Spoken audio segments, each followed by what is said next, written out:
एक बार फिर से एक बुरा सपना सच होने वाला है, ये हम समझने की कोशिश करेंगे। हमारे साथ जुड़ रहे खास मेहमानों के साथ मैं आपका परिचय करा देता हूं। डॉक्टर अंशुमान तिवारी आपके साथ कोरोना के दौरान लगातार जुड़े रहे, और बल्कि मैं कहूंगा ये कोविड वॉरियर्स हैं, जिनमें से एक दीपक आचार्य आपके साथ एक बार फिर से वायरोलॉजिस्ट आज फिर चर्चा में शामिल हो रहे हैं। Doctor Manoj Kumar interventional cardiologist एक बार फिर हमारे सामने। दिल को वैसे भी कहीं का नहीं छोड़ा है कोविड ने, ऐसा कहा जाता है, और अब कहां का रहेगा ये देश, ये दुनिया और चाइना, ये समझने की कोशिश करेंगे। लेकिन डॉक्टर अंशुमान आपके साथ शुरुआत करता हूं। चाइना की पिक्चर्स, इंटरप्रिटेशन वर्ल्ड वाइज इसको कैसे देखा जाना चाहिए? खतरा है नहीं है? जी, जब कोविड शुरू हुआ था तब कहानी कुछ और थी, अब कहानी बदल चुकी है, क्योंकि हमारे पास लिटरेचर है। चाइना के पास जीरो टॉलरेंस पॉलिसी शुरू से चल रही, आज भी जीरो टॉलरेंस पॉलिसी के तहत उन्होंने मास टेस्टिंग, क्वारंटीन और जबरदन लॉकडाउन कर दिया है। इसके कारण क्या हो रहा है, अभी भी केसेज 32,000 हैं, जिसमें 10% सिर्फ सिम्टोमेटिक आए हैं। उनमें से 7 लोगों की मौत हुई है, वो भी 80 से ऊपर है, कोमॉर्बिडिटी है। दूसरी बात कि चाइना ने कभी ओपन नहीं किया, जैसे हिंदुस्तान में नेचुरल वैक्सीनेशन, मतलब इन्फेक्शन हुआ लोगों को, साथ में वैक्सीनेशन बड़ी ट्रांसपेरेंसी के साथ इंडिया में हुआ, यूके में भी हुआ, यूएस में भी हुआ। हम लोगों ने डाटा पब्लिश किया, चाइना का आज तक डाटा नहीं आया है। तो उनकी पॉलिसी, उनका इंप्लीमेंट, उनका आउटकम इंडिया में रेप्लिका नहीं होगा, इसमें कोई दो मत नहीं है। एट द सेम टाइम, क्योंकि चाइना से ही हुआ था, हमें एहतियात जरूर रखना चाहिए, लेकिन ये पॉलिसी कारगर नहीं होगी। ये एडमिनिस्ट्रेटिव पॉलिसी है, मेडिकल में इसको ऑब्सेसिव डिसऑर्डर कहते हैं।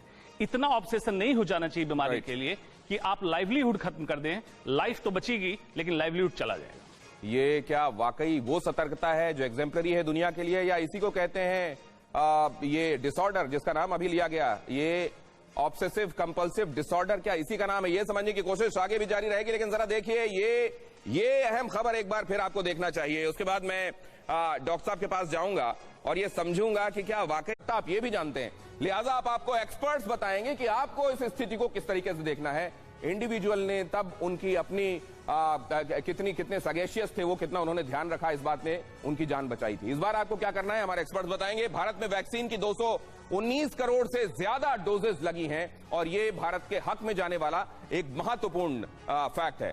भारत के मुकाबले चीन में वैक्सीनेशन कम हुआ, और चीन का माल, वहां आप जानते हैं जो चीन ने वैक्सीन बनाई भी होगी या वहां जो आयातित की गई होगी उसका क्या हाल रहा होगा, उसको लेकर कोई गारंटी नहीं है। भारत में वैक्सीन से सुपर इम्यूनिटी विकसित हुई, एक्सपर्ट्स ये भी कह रहे हैं, और ओमिक्रॉन के बाद लोगों में एक हर्ड इम्यूनिटी वाली स्थिति भी बनी है, ये भी कहा जा रहा है। ये वो बातें हैं जो हमको कोविड से इस बार उतनी डरने की जरूरत नहीं है, इस स्टेटमेंट के फेवर में जाने वाले फैक्ट्स हैं। लेकिन इधर चिंताएं किस बात की हैं, जरा वो भी समझते हैं। डॉक्टर अंशुमान।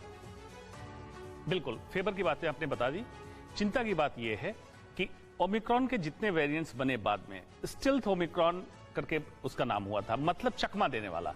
ये नेचुरल टेंडेंसी होती है वायरस में, जब इम्यूनिटी ज्यादा होगी, जैसे हमारे यहां है, तो इम्यून सिस्टम को चकमा देना सीख जाएगा। ये भी वेरिएंट चकमा देने वाला होगा। हमें देखना है लिथैलिटी, मतलब मौत कितनी हो रही है। अभी तक ट्रांसमिसिबिलिटी रेट ज्यादा है, मौतें कम है। संक्रमण तो ज्यादा हो रहा है लेकिन मौतें कम है। दूसरा, हम मास टेस्टिंग में कभी बिलीव नहीं करते थे, पहले भी नहीं किया था, आज भी नहीं कर रहे हैं। तो हमारे यहां नंबर ऑफ केसेज भी उतने नहीं होंगे, ये पॉजिटिव है। लेकिन एट द सेम टाइम आपको ये केयरलेस नहीं होना है। उसका रीजन ये है कि अब तो ये हो गया डॉक्टर साहब, और ये मैं समझना चाहता हूं, अब तो ये भी हो गया कि जिन जगहों पर मास्क लगाए जा रहे थे, कम से कम हम फ्लाइट्स में देख रहे थे कि अब ये अमूमन लोगों को आदत पड़ने लगी थी कि कम से कम कुछ एक जगहों पर तो मास्क लगा रहे थे, उन जगहों पर भी ढिलाई हो गई है। अब ये ढिलाई से वापस आपको आदतों पर लौटना पड़ेगा, या कम से कम अभी आप रिलैक्स रह सकते हैं? ये डॉक्टर मनोज से समझना चाहता हूं मैं। नहीं, मुझे ऐसा लगता है जैसे डॉक्टर अंशुमन बोल रहे थे कि जो नए वेरिएंट्स आए हैं,